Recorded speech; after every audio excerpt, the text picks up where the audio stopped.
Tuesday off work, so I've decided to go somewhere nice to train today at Lake Vyrnwy.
Pizza in progress.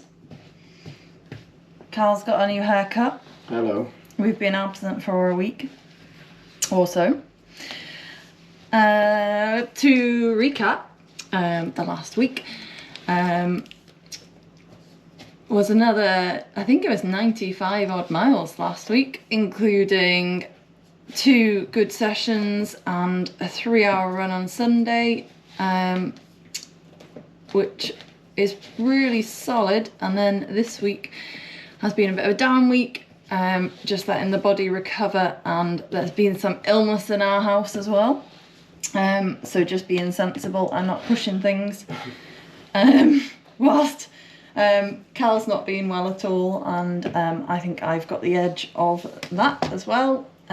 So we're less than a week away from the Salomon Phantasm relay now, so it wasn't worth pushing things and getting ill before that. So this week, I think we've been down to about 60 mile, which has been refreshing. We had a little trip away to Lake Vyrnwy, which a lot of people know for the half marathon, and had a night away. Frank chased the man who brought us some food in our room, which was exciting. And now we're having pizza on a Sunday, which is just unheard of. Excuse me. Cal is still struggling. Do you want to let everyone know how your week has been? No, it's just been the worst. So enough about that. Well, do you want to sort of give people an idea of specifically what sessions have you done this week? And was it a planned easy week, or is that something that you've scheduled in this week? It was planned, just because of having had such a consistent been building up since Christmas really. Every week's got a bit bigger. So just having had such a consistent, really solid base now, letting the body soak that in and then get going again. 7 weeks until Boston tomorrow and the relay this week, so going into that fresh, so I'm not going to struggle, hopefully. Cool. Session wise, I only did 1 this week in the end. 3 by 3 minutes, 2 minutes, 1 minute, and a bit of a steadier pace than we would normally have done, just to not take the risk of getting more ill. So it's the relay this week. What does that mean about your plans for Monday, Tuesday, Wednesday training? And then the relay starts on Thursday, doesn't it? 6 p.m. on Thursday. Anyone who lives near to Lee Valley Stadium, please pop down between 6 p.m. on Thursday and 6 p.m. on Friday, 3rd and 4th of March. So I think the plan, I'm not completely sure, but a watered down session early this week, and then just some easy running, because I'm going to cover a fair few miles on Thursday into Friday. Yeah, so talk a bit more about the event, because it's quite a cool thing to go and get involved in and maybe watch a little bit of if anybody happens to be free on a Thursday and Friday afternoon. So what's going to be on? What's happening? Is it just you guys running, or is Salomon going to be there? Is there going to be any freebies? Chance to try on the shoes, maybe? Any of that going on? Yeah, there'll be a lot of running by us four at least. You can join in if you're down there. Salomon will be there. There'll be music. There's food. And after we finish as well, I think there's a community 5k run, and that actually finishes at a brewery, and there's pizza and beer, so that could be quite tempting for a lot of people. So that's Lee Valley Stadium, yeah? Yep. Nice, it'd be good to get some support down there for you then. Hopefully. Yeah, so if we're not doing the community 5k run, we get driven there. But all being well, it's looking good. No complaints from anyone. So just got to get pacing right, make sure we're fueling well, and yeah, be exciting to see how it turns out. And you've all sorted your time of the 24 hours that you're running now. Can you remember what slots you're going to be running?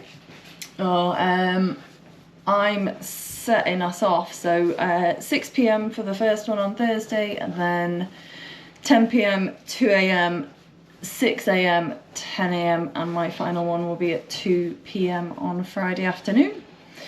So really the most unusual ones there are going to be the 10 p.m. and the 2 a.m, aren't they? Yes. You get a fair bit of practice running early in the morning, I guess. Yeah, early in the morning, as in, sort of 6 a.m, that's not too bad. No, that's pretty but standard. 10 p.m. and 2 a.m. are yes. How are you going to prepare for that? Or how have you prepared for that? Or are you just going to wing it? Oh, we're winging it.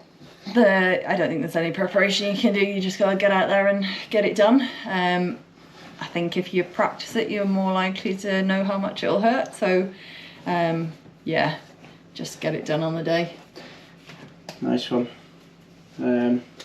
Sounds good then. So we're going to have another update closer to the day, maybe when you're travelling down.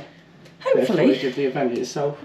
There will be live tracking or a live stream, to be confirmed on the link. We'll get that over the next couple of days. But there will be a company there that are tracking our distance, so yeah, people will be able to follow from further afield. That's cool. We did have some questions in as well from some viewers. In fact, a couple of people asking about warm-up and drills and preparation for sessions, so that would be something to maybe go through after the event. Yeah, we can do that brief session. I've been away, so we missed a weekend of filming, didn't we? But yeah, we'll catch up on some of those when you're back sort of to some normal training after this 24-hour event, and then going on to the build-up for Boston. We can look in detail at some warm-up and drills. Definitely. And some more specific elements of training, can't we? Definitely. And in the meantime, we should do a special dough cast. Don't know what you can call that really. Give us a bit of a brief on what dough you use. Yeah. You're cooking with Cal. Cooking with Cal. Well, you make a nice amount of dough there for 2 people to have, say, a 12-inch pizza. So that's 300 grams of strong bread flour, 100 ml of like a wet sourdough starter, topped up with 100 ml of warm water, a little bit of oil, a little bit of salt if you want. Give it a good knead, let it rest, and then after an hour or so, it should really rise on its own from the sourdough starter. But you can add a little bit of yeast as well if you want, and then roll it out and top it. Excuse me. It's not very professional, is it? No. Top it with loads of olives and pineapple. But we can show the final version of it when we get to that point.